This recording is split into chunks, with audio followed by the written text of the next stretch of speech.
ఐక్యంగా ఉండి మీ సేవలను కాపాడుకుందామని ఏపీ మీ సేవ ఆపరేటర్ వెల్ఫేర్ అసోసియేషన్ అధ్యక్షుడు పోరుమామిళ్ల రాములు పేర్కొన్నారు. ఆదివారం స్థానిక కృష్ణతేజ ఫంక్షన్ హాల్లో రాష్ట్ర స్థాయి నూతన కమిటీని ఏకగ్రీవంగా ఎన్నుకున్నారు. నూతన అధ్యక్షుడు ఎన్నికైన రాము మాట్లాడుతూ ప్రతి ఆపరేటర్కు న్యాయం జరిగేలా నూతన కమిటీ పనిచేస్తుందన్నారు. అన్ని సర్వీసులు ఇచ్చే వరకు పోరాటం చేస్తానని, ప్రస్తుతం అన్ని రకాల మీ సేవలు సీఎంఎస్ కింద రావడంతో అందరూ ఐక్యంగా కలిసి సమస్యల పరిష్కారం కోసం పోరాడదామని, లీగల్గా వచ్చే సమస్యలు పరిష్కరించుకోవడం కోసం లీగల్ సెల్ ఏర్పాటు, టెక్నికల్గా వచ్చే సమస్యలు పరిష్కరించుకోవడం కోసం రాష్ట్ర స్థాయి టెక్నికల్ టీం ఏర్పాటు చేయడం, మీ సేవలపైన ఎవరైనా ఫిర్యాదులు చేస్తే అవి నిజమో కాదో విచారణ జరిపిన తర్వాత అధికారులు చర్యలు తీసుకోవాలని కోరారు. మీ సేవా కేంద్రాల్లో అనివార్య కార్యాలయంలో ఏదైనా ప్రమాదం జరిగితే ఆ కేంద్రాన్ని వెంటనే వారి కుటుంబ సభ్యుల్లో ఎవరికో ఒకరికి ఇచ్చేలా చర్యలు తీసుకోవాలని డిమాండ్ చేశారు. మీ సేవా కేంద్రాల్లో సేవలు త్వరగా అందించడం కోసం 2 లేదా అంతకంటే ఎక్కువ సిస్టంలోకి సర్వీసులు వచ్చేలా కృషి చేస్తానన్నారు. మీ సేవ నిర్వాహకులకు అందించాల్సిన కమిషన్ను ప్రస్తుతం 3 నెలలకు 4 నెలలకు ఇస్తున్నారని, వాటిని ప్రతి నెల 1వ తేదీ ఇచ్చేందుకు అధికారుల దృష్టికి తీసుకెళ్తామన్నారు.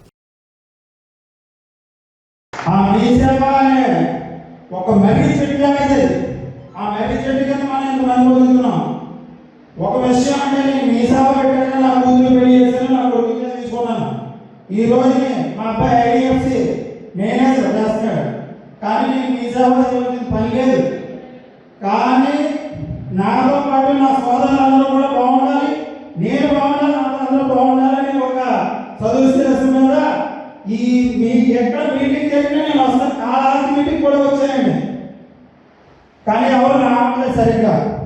ఎందుచేతండి వివిధ రకాల వ్యాపారాలు ఉన్నాయి. మనకి మీ సేవతో పని రాసుకునే ఉంటుంది, జెండా ముందు ఉంటుంది. కానీ ఇక్కడ మీరు ఏవైతే చేయదలుచుకున్నారో పబ్లిక్ డొమైన్లో పబ్లిక్గా ప్రతి ఒక్కరికి చెప్పి అవసరమైతే సలహాలు సూచనలు తీసుకుని మాత్రమే చేయాలని నా ఫస్ట్ సలహా. పాయింట్ 2, ఎవరైనా ఆపరేటరు మీకు ఏదైనా సమస్య మీద ఫోన్ చేస్తే నేను బిజీగా ఉన్నానయ్యా, ఒక 10 నిమిషాల తర్వాత నీకు మళ్ళీ రెస్పాండ్ అవుతానని చెప్పండి. కానీ నువ్వు మీ జిల్లా ఉన్న అడుగు, పక్క జిల్లా ఉన్న అడుగు, నాకెందుకు ఫోన్ చేసావు, యూస్లెస్ కదా, ఇటువంటి పదాలు దయచేసి ఎక్కడ ఎప్పుడు మాట్లాడకండి. నెంబర్ 2, 3, ఫస్ట్ ఫైనాన్షియల్గా ఇదవ్వండి. ఫైనాన్షియల్ లేనప్పుడు మీరు ఏమీ చేయలేరు. ఇలాంటి ఫంక్షన్ ఒకసారి చేస్తారు, 2 సార్లు సొంత డబ్బులు అవుతాయి. కానీ మీరు సభ్యత్వాలు ఇవ్వండి, ఖచ్చితంగా జిల్లా కమిటీలు తీసుకోండి. ప్రతి వారి అభిప్రాయాన్ని తీసుకోవాల్సిన బాధ్యత ఇప్పుడు ఎన్నుకోబోయే సభ్యులదే, కార్యవర్గ సభ్యులదే. దయచేసి ప్రతి పాయింట్ని చూసుకోండి, ఎక్కడా డివేట్ అవ్వకండి. డివేట్ అయ్యే సందర్భం వస్తే కనుక 1కి 2 సార్లు పునరాలోచన చేసుకుని మాత్రమే ముందుకు వెళ్ళండి.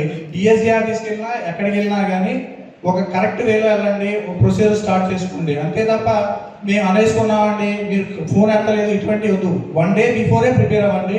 ఫైనల్ కంక్లూజన్ వచ్చిన తర్వాత మాత్రమే ఎక్కడికైనా అప్రోచ్ అవ్వండి. మోస్ట్ ఇంపార్టెంట్ ఏంటంటే ఇప్పుడు వచ్చేవాళ్ళు ఎవరైనా సరే లోకేష్ గారి అపాయింట్మెంట్ కోసం శతవిధాల ప్రయత్నం చేయాల్సిన పూర్తి బాధ్యత వీళ్ళ మీదే ఉంది. ఎందుకనంటే ఆయన అపాయింట్మెంట్ ఇస్తే కానీ మన సమస్యల మీద కన్క్లూజన్ రాదు.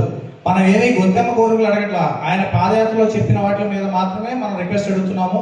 కారణాలు తెలియదు, కానీ ఇంతవరకు ఫైల్ ఎక్కడ ఉందో కూడా ఎవరో తెలియదు. మా రాజమండ్రి అర్బన్ ఎమ్మెల్యే గారు అసెంబ్లీలో మాట్లాడి సార్ ఇలా ఉంది అంటే, లేదు అంటే ఐటీఎన్సీకి మేము ఖచ్చితంగా మేము కన్వర్ట్ చేస్తున్నాం. ఈ రోజుకి ఇప్పటికీ ఆ ఫైల్ ఎక్కడ ఉన్నది అనేది బ్రహ్మరహస్యం. ఎందుకు ఆగింది, ఎక్కడ ఆగింది అనేది గత అసోసియేషన్లో సభ్యులు ఇంతవరకు చెప్పని అంశం అది. సో అటువంటి థింగ్స్ ఎక్కడ రానివ్వద్దు.